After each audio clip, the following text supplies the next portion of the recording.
সন্মানীয় আজিৰ সভাৰ আমাৰ সকলোৱে মৰমৰ মাননীয় মুখ্যমন্ত্ৰী শ্ৰী সৰ্বানন্দ সোণোৱালদেৱ, আমাৰ অসমৰ ডিজিপি সঞ্চালক ভাস্কৰজ্যোতি মহন্ত ছাৰ, লগতে মঞ্চত উপবিষ্ট ব্যক্তিসকল, বিভিন্ন জিলাৰ পৰা অহা আমাৰ মাতৃ পিতৃসকল, লগতে মোৰ সহকৰ্মীসকল আৰু সাংবাদিক বন্ধুসকল।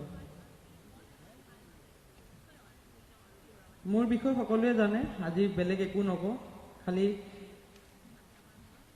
এই যি পদটো দিছিলে এই পদটো ক্লাছ যেতিয়াৰ পৰা স্কুল গৈছোঁ তেতিয়াৰ পৰাই মনত এটা ধাৰণা আছিল যে এদিন পুলিচ অফিচাৰ হ'ম, আৰু এইটো শিকাইছিল মোৰ মায়ে।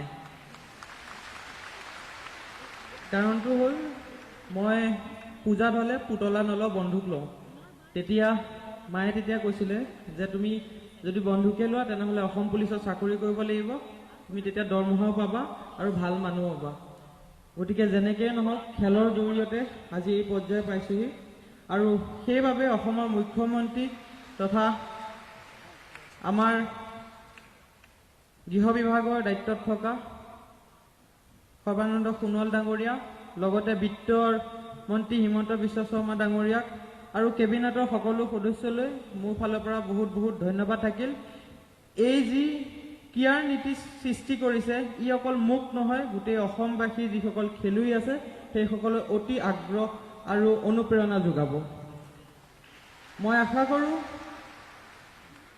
আজি এই যি SI নিযুক্তিৰ আমাৰ সকলো নিযুক্তি হ'ব, যে মই আশা কৰোঁ ইয়াৰ পৰাও যাতে 10-15 যিমান হয়, আমিও যাতে খেলৰ ক্ষেত্ৰত আগবাঢ়ি প্ৰধানমন্ত্ৰীৰ ওচৰত আমি আকৌ ফটো তুলিবলৈ যাম।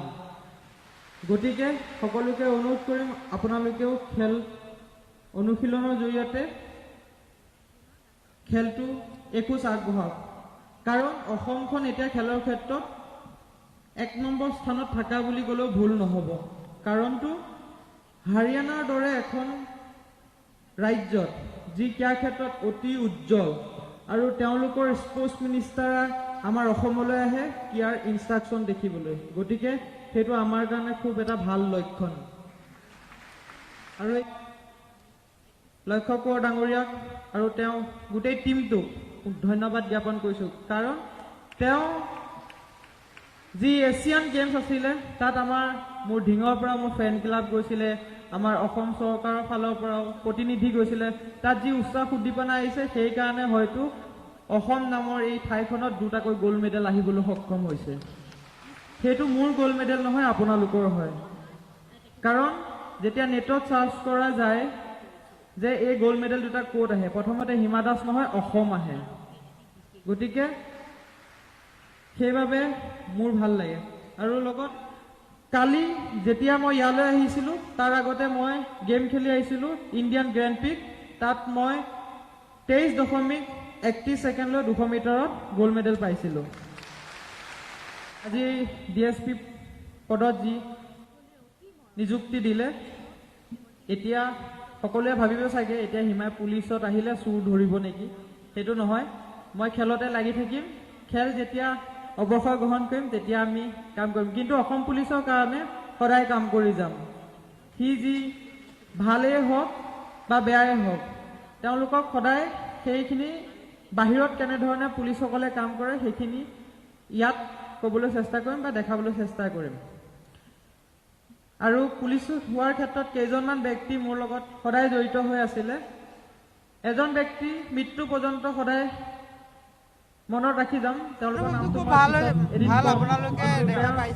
সদায় মনত লৈ যাম। আৰু এই ক্ষেত্ৰত মোৰ অসমৰ মামা বিবেকানন্দ দাস পিছৰ পৰ্যায়ত যিখিনি আছে তেওঁলোকেও যাতে এনেধৰণে খেলৰ প্ৰতি আগ্ৰহ হৈ এনেধৰণৰ চাকৰি কৰিছিলে। আমাৰ হমিত ছাৰে মোক সপোন সকলোৱে থাকে, আৰু যিটো সপোনে শুব নিদিয়ে আমাক এপিজে ছাৰে কৈ গৈছিলে, যিটো সপোনে শুব নিদিয়ে সেইটোৱে সপোন বুলি কয়। গতিকে এই সপোনটোৱে শুব দিয়া নাছিলে হয়তো, গতিকে আজি ছাকচেছ হৈছে, তাৰ কাৰণে বহুত সুখী। আৰু এই ক্ষেত্ৰত অসম চৰকাৰ, অসম ক্ৰীড়া নীতি যিখন ইমান ষ্ট্ৰং ক্ৰীড়া নীতিখন উলিয়াইছে, সেইখনৰ বাবে অসম চৰকাৰ লগতে অহা কেবিনেটৰ মাহত অতি ভাল খবৰ সকলো এটা আপোনালোকৰ কৰ্মকৰ্তাসকল মাজলৈ প্ৰেৰণ কৰিম। ডক্টৰ হিমন্ত ধন্যবাদ। বিশ্ব জয় শৰ্মাকে অসম, সকলোকে জয় হিন্দ। মই ধন্যবাদ জ্ঞাপন